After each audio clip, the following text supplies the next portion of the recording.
તરફ શરૂઆત થઈ ચૂક્યું છે ત્યારે પહેલા નોટે ખોડલધામ પરિસરની અંદર આપ સૌ લાઈવ આરતી નિહાળવા એકત્રિત થયા છો ત્યારે આપ સૌનું ખોડલધામ વતી હાર્દિક સ્વાગત કરું છું.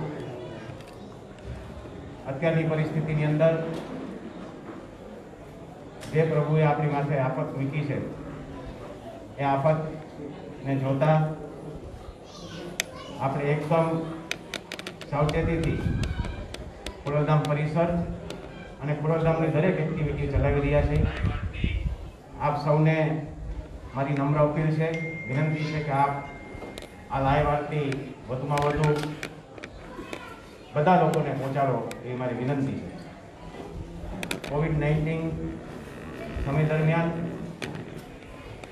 આ ખોડલધામનું આવડું મોટું પરિસર અને ખોડલધામની આટલી બધી વ્યવસ્થાને હેમખેમ રાખવા માતાજીના આશીર્વાદથી આપણા સમાજે ખોડલધામને ખૂબ જ સાથ સહકાર આપ્યો છે, એનું મને ગૌરવ છે. જ્યારે આ પરિસરનું મેન્ટેનન્સ, આ પરિસરમાં કાંઈ પણ જરૂરિયાત પડી છે ત્યારે ખોડલધામ ટ્રસ્ટની યુવા ટીમ અને ટ્રસ્ટીશ્રીઓએ જ્યારે સમાજ પાસે આકલ પાડી છે ત્યારે દરેક વખતે આપણા સમાજે એક જ સાથે ખોડલધામ સાથે રહી અને આપણા બધા કાર્યો પૂરા કર્યો છે, એનું મને ગૌરવ. આ તકે કોવિડ-19માંથી આખી દુનિયા ઝડપભેર બહાર નીકળે એવી દેવોના દેવ મહાદેવ અને મા ખોડલ પાસે હું આજે પ્રાર્થના. આપ સૌ આ નવરાત્રી દરમિયાન ખોડલધામ આવવા ઈચ્છતા હો તો આપ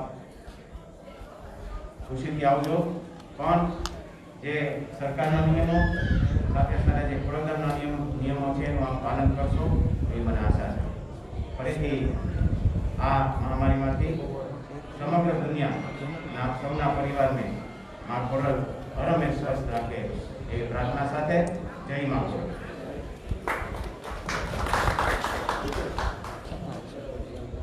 આદરણીય શ્રી નરેશભાઈ પટેલના સ્વપ્નદશા તરીકે આ મંદિરનું નિર્માણ થયેલું છે ત્યારે આ મંદિરના પરિસરમાં જૂની વેબસાઇટ અક્ષોએ જોયેલી છે અને એ વેબસાઇટમાં સુધારા વધારા સાથે જે નવું ફેરફાર થયા છે મંદિરમાં એ આપ સૌ દાતા થકી અને ટ્રસ્ટીઓ થકી મહેનતથી થયેલું છે. ત્યારે નરેશભાઈ પટેલ સાહેબને વિનંતી કરું કે રીલોન્ચિંગ કરવા માટે જે વેબસાઇટ છે આપણી એ વેબસાઇટ રીલોન્ચિંગ કરવા માટે વિનંતી કરું અને એ વેબસાઇટ આપ સૌ નિહાળશો એવી વિનંતી કરું છું. ત્યારબાદ આદરણીય શ્રી નરેશભાઈ પટેલ લાઈવ આરતીમાં જોડાશે અને એની સાથે આપ સૌ પણ લાઈવ આરતીમાં જોડાવો એવી વિનંતી છે. શ્રી નરેશભાઈ પટેલ.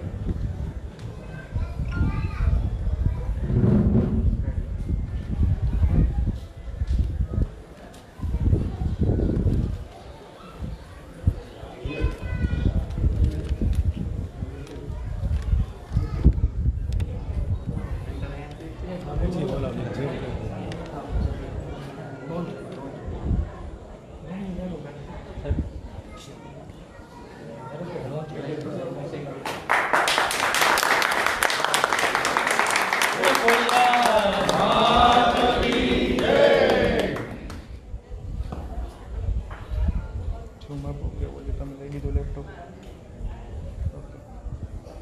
એવું તો ઝૂમ આપી દઉં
GST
જય માં ખોડલ.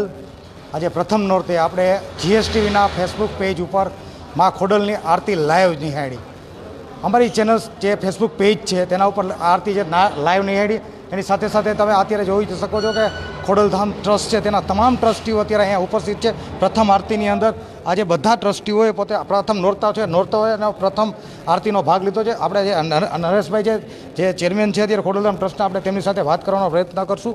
આપણે કે જે નરેશભાઈ છે આજે તેમણે આ સાદાઈથી ખોડલધામની આરતી જે છે ખોડલધામ ઉજવવાનો જે નક્કી કર્યું છે આ બાબતે આપણે એની સાથે વાત કરશું. આપણે કે જે તેઓ શું કહેવા માંગે છે આ બાબતે, અને જે જીએસટીવીના દર્શકો છે તેને સંદેશો શું આપવા માંગે છે, આપણે નરેશભાઈ સાથે ફેસબુક પેજ ઉપર છે આપણે તેની સાથે વાત કરશું. નરેશભાઈ, તમે અમારા જીએસટીવીના દર્શકોને શું સંદેશો દેવા માંગો છો? બસ પ્રથમ નવરાત્રિના દિવસે માતાજી સર્વેનું કલ્યાણ કરે અને આખો વિશ્વ જે મહામારીની અંદર સપડાયેલો છે એને તુરંત બહાર કાઢે એવી મા પાસે પ્રાર્થના કરું છું. આજે જે ખોડલધામે જે સાદાઈથી નવરાત્રિ ઉજવવાનું જે આયોજન કરેલું છે ખૂબ પ્રેરણાદાયક છે. આ વિશે તમે શું કહેવા માંગો છો? અત્યારનો સમય આપણને જે સૂચવે છે એ સાદગીનો સમય છે અને માતાજીના ચરણોમાં આપણે આ 9 દિવસ પ્રાર્થના કરી અને સર્વેનું કલ્યાણ થાય એવી પ્રાર્થના કરીએ. આ હતા નરેશભાઈ પટેલ જે ખોડલધામના ચેરમેન છે. તેમણે પ્રેરણાદાયક સંદેશો આપેલો છે કે અત્યારે જે સર્વધર્મ મંગલ કામના કરે છે, સર્વધર્મ મંગલ કામના ને સર્વજન સુખાઈ રહે, કે કોરોના મહામારી છે તેની અંદરથી તાત્કાલિક અત્યારે આપણે માતાજી છે તે આમાંથી મુક્તિ અપાવે તેવી તેમની પ્રાર્થના છે. આપણે અહીંયા જે મંદિર છે તે આ નિજ મંદિર છે, જે આ લાખો શ્રદ્ધાળુઓનું આસ્થાનું પ્રતીક એવું ખોડલધામ મંદિર છે. તો હું તમને મંદિર પણ દર્શન કરવા માંગીશ કે આ મંદિરની તમે કલાકૃતિઓ જો, કે મંદિરની કોતરણી જોવો, કે આ મંદિરની અંદર તમે જોઈ શકો છો કે એટલી બધી કોતરણી ભવ્ય છે, દિવ્ય છે, કે આની દરેક એક માતાજીની પ્રતિમાઓ છે તે બોલી ઉઠે એટલી બધી છે. આમાં આબેહૂબ અને સુંદર બનાવવામાં આવેલી છે માતાજીની પ્રતિમાઓ. આ પ્રતિમાઓ છે તે જે કારીગરો છે, જયપુરના કારીગરો તેના દ્વારા બનાવવામાં આવેલી છે. આખું ખોડલધામને તમે આને અલભ્ય કૃતિ જોઈ શકો છો, કે આ કોતરણી છે તે કોતરણી પણ જોઈ શકો છો. અને માતાજીની આજે પ્રથમ નોરતું છે. પ્રથમ નોરતાને આપણે જે માના દર્શન, હું તમને જીએસટીવીના મારફત ફરીથી એકવાર દર્શન તમને કરવા માંગીશ કે માતાજીના કે આરતી છે, આરતીના પણ તમને દર્શન કરવા માંગીશ કે જે આરતી છે તે આરતી અત્યારે આ જીએસટીવીના મારફતથી તમને આરતીના દર્શન કરાવી દીધા છે અત્યારે. અને મા છે તે માતાની પ્રતિમા તમે જોઈ શકો છો કે આ પ્રતિમા છે તે અત્યારે આ બોલી ઉઠે એવી અત્યારે પ્રતિમા છે માતાજીની, કે આ પ્રતિમા તે રાજસ્થાન કારીગરો ખાસ બનાવવામાં આવેલી છે. પથ્થરોથી, સંગમરમરના પથ્થરોથી જોઈ શકો છો કે પૂજારીજી છે તે આ દેખો જય મા ખોડિયારનો અત્યારે ફૂલથી શણગાર કરવામાં આવ્યો છે માને. અને આ આરતી છે તે જીએસટીવીના ફેસબુક પેજ ઉપર આપણે નિહાળી છે. અને આવી રીતે આ જે પ્રથમ નોરતું છે તે ખોડલધામે છે તે સાદગીથી ઉજવણી કરેલી છે. અને આ યજ્ઞ છે 9 દિવસ યજ્ઞ ચાલુ રહેશે. અને 9 દિવસ છે 2 સમય ધજા છે અને 2 સમય આરતી પણ ચાલુ રહેશે ખોડલધામમાં. તેઓ જે ચેરમેન છે નરેશભાઈ પટેલે એમણે જણાવેલું છે. અને આજે જે ખોડલધામની વેબસાઇટ છે તેમને પણ લોન્ચ કરેલી છે. અને આ વેબસાઇટ ઉપર પણ જે આરતી છે તે અને લાખો દર્શકોએ, અમારા જીએસટીવીના લાખો દર્શકોએ ફેસબુક પેજ ઉપર અમારી આરતી જોઈ અને આ આરતી છે તેને વધાવી છે. દર્શકોના મેસેજ પણ મળ્યા છે કે આરતી ખૂબ ખૂબ વધાવેલી છે. અને જે ખોડલધામ ટ્રસ્ટ છે તેમના દ્વારા જે પદયાત્રા અને રાસોત્સવ રદ કર્યો છે તેને પણ દર્શકોએ, અને અત્યારે જે મહામારીના સમયમાં તેનો નિર્ણય છે તે બધાએ વધાવી લીધો છે. દર્શકો સહિતના તમામ લોકોએ, આગેવાનો તમામ લોકોએ વધાવી લીધો. જોઈ શકો છો કે ખોડલધામમાં અત્યારે કતાર લઈ ગઈ છે અહીંયા દર્શનાર્થીઓની. બધા શિસ્તબદ્ધ રીતે માસ્ક પહેરીને, સેનિટાઈઝ કરીને ખોડલધામનું કામ છે. એટલે મેનેજમેન્ટમાં ઉત્તમ કામ તે ખોડલધામનું મેનેજમેન્ટમાં કામ છે.